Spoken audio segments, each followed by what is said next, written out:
இந்த பருப்பு சாதம் எப்படி இருக்குதுன்னு பார்க்கலாங்க. இது எப்படி செய்து பார்க்கறதுக்கு முன்னாடி முதல் முறையாக நம்ம சேனலை பார்க்குறவங்க சப்ஸ்கிரைப் பண்ணிங்க, கீழே இருக்கிற பெல் பட்டன் அழுத்திங்க. அப்போ தாங்க நான் போடுற வீடியோலாம் உடனுக்குடனே உங்களுக்கு வரும். வாங்க வீடியோக்குள்ளே போகலாம். பருப்பு சாதத்துக்கு ஒரு கப்பு அரிசி, 1/4 கப்பு பருப்பு எடுத்துகிட்டு இருக்கிறோம். நல்லா ஊற வச்சு கழுவி எடுத்துட்டுக்கிறோம். இதுக்கு ஒரு மசாலா நம்ம ரெடி பண்ணலாம். இப்போது பாருங்க, நாட்டு பூண்டு கொஞ்சம் அதிகமாகவே போடுங்க, உடம்புக்கு ரொம்ப நல்லது. சோம்பு 1/2 டீஸ்பூன் போடுங்க. பச்சை மிளகாய் போட்டுக்கலாம். இதில் காரம் நம்ம மிளகாத்தூள் போட போகிறதில்ல, இவ்வளோ தான் காரமே. நம்ம இதை அரைச்சிட்டு வந்துடலாம்.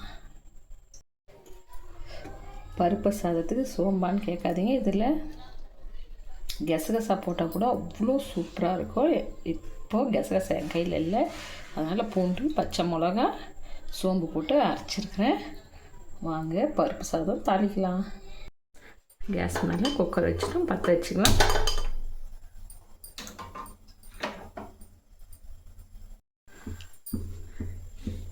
கடலெண்ணெய் யூஸ் பண்ண போகிறோம். அதிக எண்ணெய் தேவையில்லதுக்கு ஒரு 3 டீஸ்பூன் இருந்தால் போதும் நமக்கு.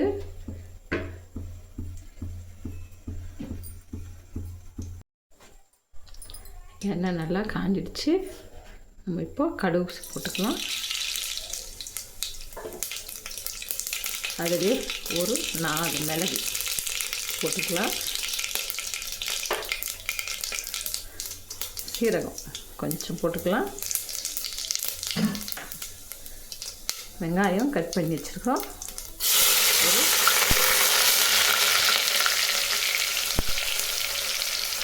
ஒரு 2 பெரிய சைஸு வெங்காயம்.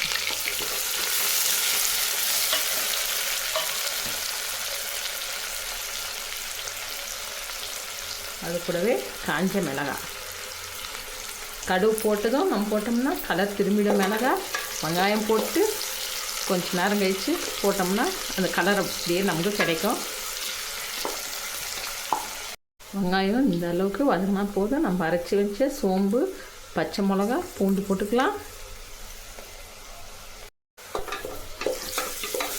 நல்லா பச்சை வாசனை போகிறோம் இல்லையா, நம்ம இதை நல்லா வதக்கலாம்.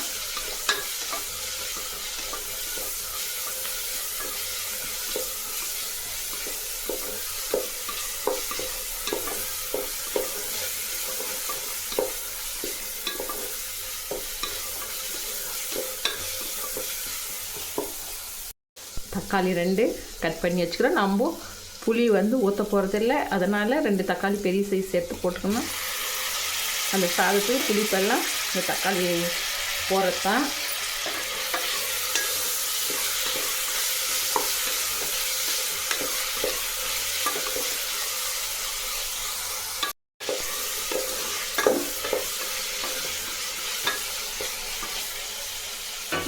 இது கூடவே பச்சை மிளகா முழுசாக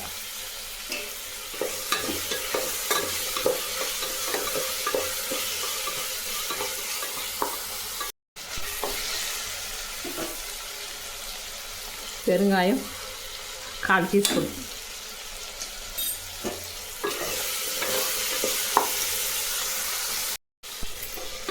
நல்லா இந்த அளவுக்கு வெங்காயம், தக்காளி எல்லாம் வதங்கி வந்தால் போதுங்க.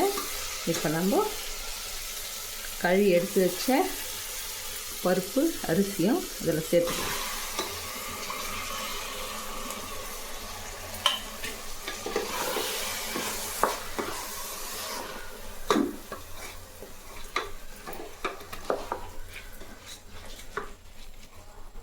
இதில் மஞ்சள் பொடி கொஞ்சம் சேர்த்துக்கலாம்.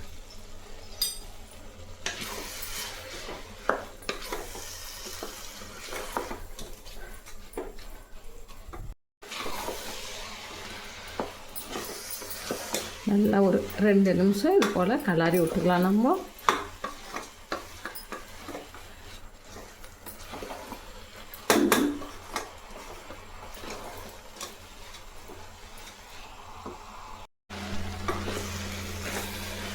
நம்ம 1 டம்ளர் அரிசிக்கு 2 டம்ளர் தண்ணி ஊற்றலாம்.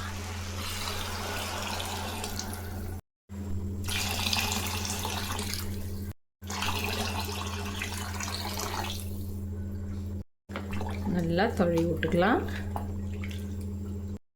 தேவையான உப்பு வந்து கொதிக்கும் போதே கொஞ்சம் ஒரு கல் அதிகமாக இருக்கிற மாதிரி இருந்தால் போதும். உப்பு கறிதுன்னு பார்க்காதீங்க. சாதம் பருப்பு நல்லா வெந்ததும் அதுக்கு கரெக்டாகிடும். திரும்ப சொல்கிறேன், 1 டம்ளர் அரிசிக்கு 1/4 டம்ளர் பருப்புங்க. அதிகம் போட்டிங்கன்னா சாதம் இறுகிக்கும். நல்லா கொதி வருது பாருங்கள். இதில் நெய் ஒரு 1/2 டீஸ்பூன் விட்டுக்கலாம். இன்னொரு 1/2 டீஸ்பூன்னு சாதம் அனுப்புறப்பட ஊற்றிக்கலாம். அது கூடவே கொஞ்சம் கொத்தமல்லி போட்டு நல்லா தொழி விட்டுக்கலாம். இது ஒரு 3 விசில் வர வெளியும் அப்படியே விடலாம். மூடிட்டோம்.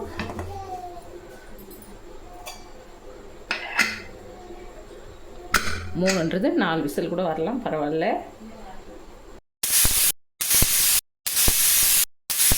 விசில் ஃபுல்லாக அடங்கிடுச்சு. இப்போ நம்ம திறக்கலாம்.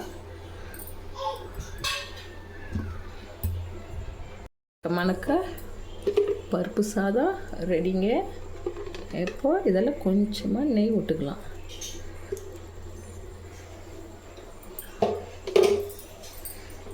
விட்டு இது போல்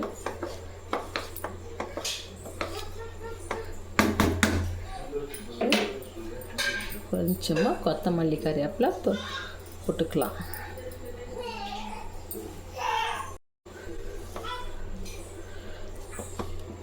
இது குழந்தைங்களுக்கு ஊட்டினா இன்னொரு விசில் எக்ஸ்ட்ரா வச்சு எடுத்துங்க.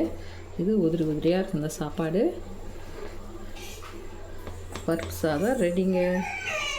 தட்டு கழுவி எடுத்துட்டோம். சாதம் சுட சுட நம்ம அதில் போட்டுக்கலாம்.